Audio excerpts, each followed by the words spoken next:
ये हमारा हिंदुस्तान, और हिंदुस्तान का हृदय मध्य प्रदेश, मध्य प्रदेश का हृदय नगर इंदौर। वैसे तो इस मालव माँ ने बेटे कई हजार दिए, कुछ ने निज सर्वस्व लुटाया, कुछ ने तनमन वार दिए, लेकिन उनमें सब में ऐसा पूत नहीं शैदा होगा गुरुवर सत्तन जी के जैसा, और नहीं पैदा होगा, और नहीं पैदा होगा। हम चलते हैं तंबोली बाखल, उस 4 पीढ़ियों पुराने पुश्तैनी मकान में जहां आशु कवि और राम दंगल के सुप्रसिद्ध गायक, शस्त्र और मल्ल विद्या में पारंगत श्री छोटेलाल शर्मा उर्फ छुट्टन उस्ताद के यहाँ इस प्रतिभाशाली बालक ने जन्म लिया। जब बाबूजी इतने प्रतिभावान थे तो ये स्वाभाविक ही था कि मल्ल विद्या, शस्त्र विद्या और काव्य संस्कार उन्हें जन्मना मिले, और इन्हीं संस्कारों ने धीरे धीरे अपना रंग दिखाना शुरू कर दिया। माँ के पेट से मरघट तक है तेरी कहानी, पग पग प्यारे दंगल दंगल दंगल दंगल। सूरज तेरा चढ़ता ढलता गर्दिश में करते हैं तारे दंगल दंगल। अच्छी शिक्षा के लिए उनके अभिभावकों ने वैष्णव स्कूल में दाखिला करा दिया। ये बात 100% सत्य है। त्रेता युग से लेकर कलयुग तक माँ सरस्वती और माता लक्ष्मी का वास एक साथ नहीं हो सकता। जब सत्तन जी के पिताश्री के रोम रोम में माँ सरस्वती विद्यमान थीं, तो अर्थ अभाव होना स्वाभाविक ही था। ये बात गुरुवर सत्तन जी को कचोटती थी, और वैष्णव स्कूल की माहवार फीस 2.25 रुपए थी। और एक दिन सत्तन जी का पहलवान वाला हृदय जाग गया और उन्होंने स्कूल में एक लड़के को अच्छी तरह से सूद दिया। फिर क्या था, चिंचालकर सर ने गुरुवर के कान पकड़े और स्कूल से बाहर कर दिया। इस बात से गुरुवर का परिवार व्यथित था। फिर वही हुआ जो होना था। सत्तन गुरु का दाखिला सरकारी मिडिल स्कूल क्रमांक 1 में करा दिया गया। सत्तन गुरु का मन बड़ा ही आनंदित था। एक तो ये कि सरकारी स्कूल की माहवार फीस 25 पैसे थी, और दूसरा यह कि प्राइवेट स्कूल के नियम, कायदे, अनुशासन में बनकर नहीं रहना पड़ेगा। और एक कलाकार को क्या चाहिए, उसे स्वच्छंद तरीके से आजादी के साथ जीने दिया जाए। फिर क्या था, सत्तन गुरु अपने घर से दौड़ते हुए बड़वाली चौकी, पालीवाल धर्मशाला, पटरी पुल पार करके खुशी खुशी स्कूल पहुंच जाते। अब बात आजादी की निकली है तो सन 47 में भारत आजाद हुआ। अब एक तीसरी कक्षा के छात्र के लिए आजादी के क्या मायने। भाई, आजादी के पहले स्कूल की सभा में 2 प्रार्थनाएं होती थी। एक राजा की प्रार्थना जो कि मराठी में होती थी, और एक अंग्रेजों की प्रे जो अंग्रेजी में करनी पड़ती थी। अब हमारे सत्तन गुरु ठहरे ठेठ मालवी। अब भैया उनको दोनों ही पल्ले नहीं पड़ती थी, तो बस प्रार्थना के समय सभी साथियों के साथ करते थे। आजादी का एक फायदा तो हुआ, अब उन्हें जनगण मन और वंदे मातरम का गान करना होता था, जो वो बड़े चाव से किया करते थे। एक दिलचस्प वाकया है जहां से सत्तन गुरु की काव्य यात्रा शुरू हुई। अब ये बैक बेंचर तो थे ही, अपने आप को अंतिम पंक्ति का अंतिम आदमी मानते थे। एक रोज पीछे बैठकर कुछ लिख रहे थे, तभी गुरुवर राम स्वरूप शुक्ल दयाल गुरु की निगाह उन पर पड़ी। यहाँ ये बताना लाजमी हो जाता है कि कक्षा 6ठी में जो कविता सत्तन गुरु ने लिखी थी, उसमें आज तक किसी भी प्रकार के संशोधन की आवश्यकता नहीं पड़ी। जब उन्होंने पढ़ना शुरू किया कि सत्तन ने लिखा क्या है, तो वे कविता पढ़कर भाव विभोर हो गए। आंखों में अश्रु लिए उन्होंने कहा, सत्तन, तुम तो ब्रह्मा के नए सृजन हो। फिर दयाल गुरु ने उन्हें स्कूल के वार्षिक उत्सव में भाग लेने के लिए प्रेरित किया। उन्होंने वार्षिक उत्सव में भाग लिया, तब उन्हें हेडमास्टर साहब की तरफ से 5 रुपए इनाम में मिले। फिर क्या था, इस हौसले के अब तो पंख लग गए थे। उस वक्त स्कूलों में तुलसी जयंती और गालिब डे पर कवि सम्मेलन और मुशायरे का आयोजन किया जाता था। तब उन्हें तुलसी जयंती पर शिवाजी राव स्कूल क्रमांक 4 में काव्य पाठ का मौका मिला। उसके बाद सत्तन गुरु ने कभी पीछे मुड़कर नहीं देखा।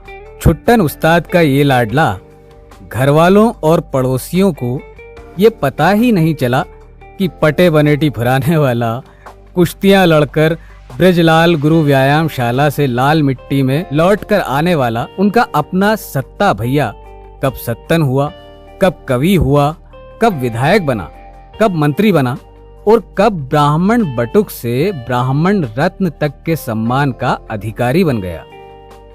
हौसले के पंखों ने कुलांचे भरना शुरू कर दिया था। सत्तन गुरु की ख्याति सारे देश में वर्षा के मेघों की तरह छा गई थी। भारतवर्ष का शायद ही ऐसा कोई राज्य हो जहां गुरु ने काव्य पाठ ना किया हो।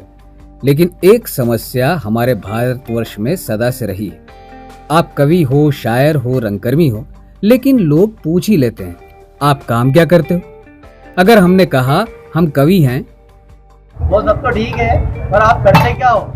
बहरहाल शिक्षा में स्नातक और साहित्य रत्न की उपाधियों से अलंकृत श्री सत्तन ने शासकीय शिक्षक के रूप में सेवाएं देना प्रारंभ कर दी।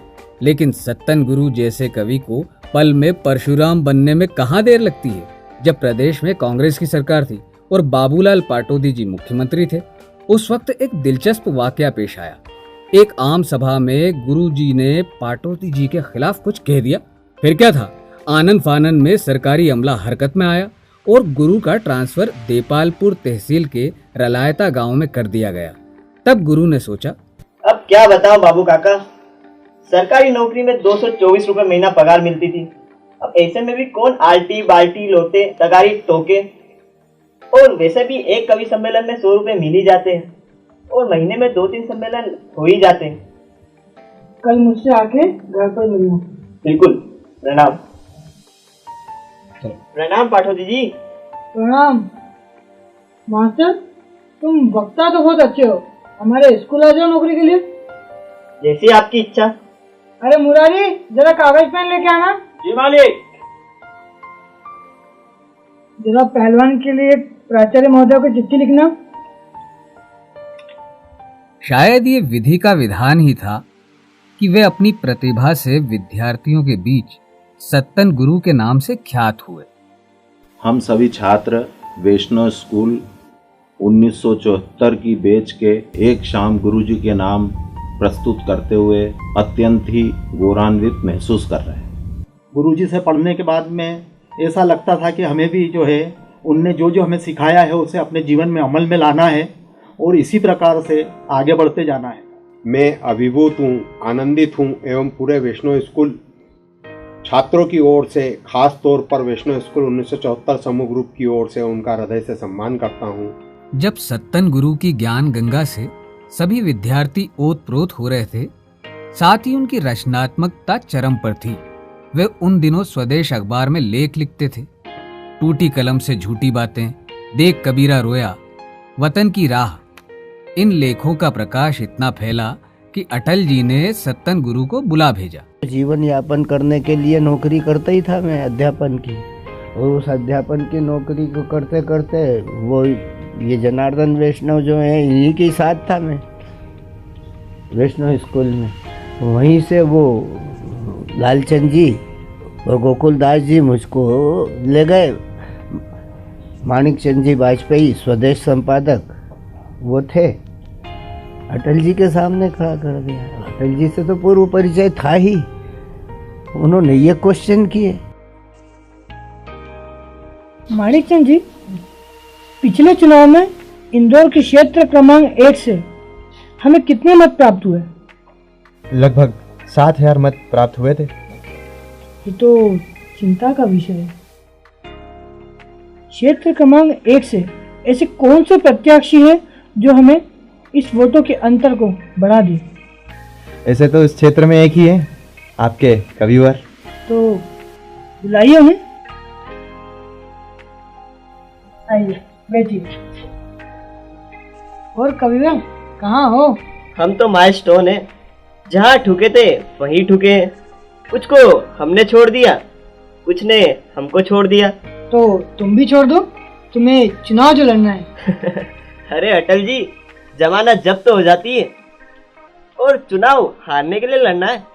हाँ, हारने के लिए, लेकिन बात हार जीत की नहीं है, वोटों के अंतर की है। लो, छोड़ दी नौकरी। और नौकरी को तिलांजलि देकर गुरु सत्तन इंदौर विधानसभा क्षेत्र क्रमांक 1 से चुनाव लड़े। सन 1980 हालांकि वे जीत नहीं पाए, लेकिन इस नई नवेली पार्टी, जिसका क्षेत्र में कोई ज्यादा वजूद नहीं था, 7,000 वोटों से 36,000 वोटों पर लाके खड़ा कर दिया। 6 महीने बाद फिर से क्षेत्र में उपचुनाव हुए। अब सत्तन गुरु और उनकी सेना, जिनमें उनके विद्यार्थी, शहर के वृद्धजन और उनसे आत्मीयता रखने वाले, दिन रात उनके साथ थे। दिन रात सघन जनसंपर्क कर सिर्फ सेव परमल पर गुजारा करके विजय को प्राप्त किया। यहाँ ये बताना आवश्यक होगा कि सत्तन गुरु ही वे शख्स हैं जो इंदौर शहर में नई नवेली भाजपा के एकमात्र और प्रथम विधायक बने। वे राजनेता हैं, पर साहित्यकार उन पर सदैव ही हावी रहा है। आइए देखते हैं। विधानसभा में बहस चल रही थी एक भ्रष्टाचार के मुद्दे को लेकर। तो भारतीय जनता पार्टी के एक विधायक थे भिंड के, सिंह साहब, उनका नाम भूल रहा हूँ मैं, वो उन्होंने स्वर्गीय राजेंद्र जी जैन थे ना, उज्जैन के मिनिस्टर थे, वो उद्योग मंत्री भी थे और स्वायत्त शासन मंत्री भी थे। तो स्वायत्त शासी संस्था के मिनिस्टर थे और वो उन्होंने उनकी बहस हो रही थी। उस बहस में उन्होंने, ठाकुर साहब ने उनको बनिया कह दिया, हंगामा हो गया।